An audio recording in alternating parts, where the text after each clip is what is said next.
राजस्थान के आध्यात्मिक गलियारों में इस वक्त एक ही नाम चर्चा में है, साध्वी प्रेमबाई सा। कम उम्र में ही कथावाचक और भजन के जरिए लोकप्रियता हासिल करने वाली इस युवा साध्वी के अचानक हुए निधन ने पूरे प्रदेश को झकझोर दिया। लेकिन यह मामला केवल एक असामयिक निधन तक सीमित नहीं रहा। जैसे जैसे घटनाक्रम सामने आया, सवाल गहराते गए और शक की सुई सीधा उनके पिता विरमनाथ की ओर घूमने लगी। सबसे बड़ा प्रश्न यही है कि आखिर 28 जनवरी 2026 को ऐसा क्या हुआ कि कुछ घंटों में सब कुछ बदल गया। बताया जाता है कि उस सुबह प्रेमबाईसा को जुकाम, गले में दर्द और हल्का बुखार था।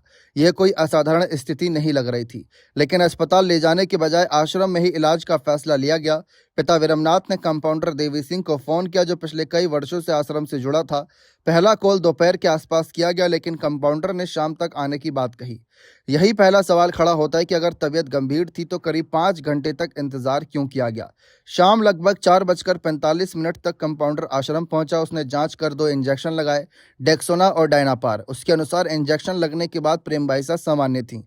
वह करीब 5 मिनट रुककर वापस चला गया, लेकिन लगभग 20-25 मिनट बाद फोन आया कि प्रेमबाईसा की हालत अचानक बिगड़ गई। सांस लेने में दिक्कत है, छींके, बेहोशी, और फिर उन्हें अस्पताल ले जाया गया।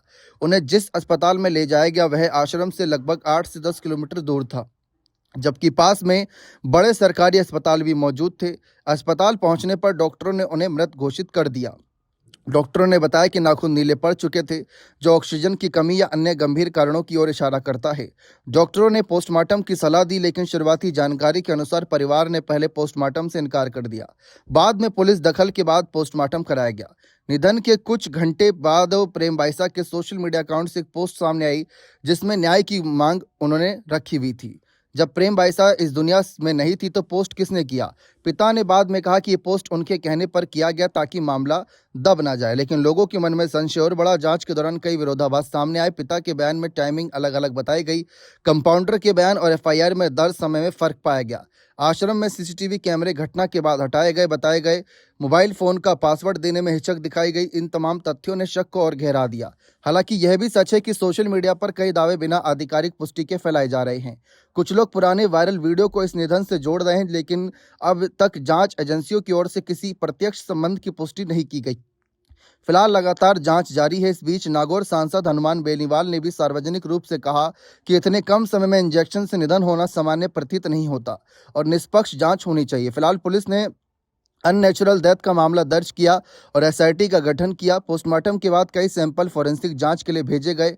डीएनए सैंपल और अन्य वैज्ञानिक परीक्षण की भी प्रक्रिया बताई जा रही है।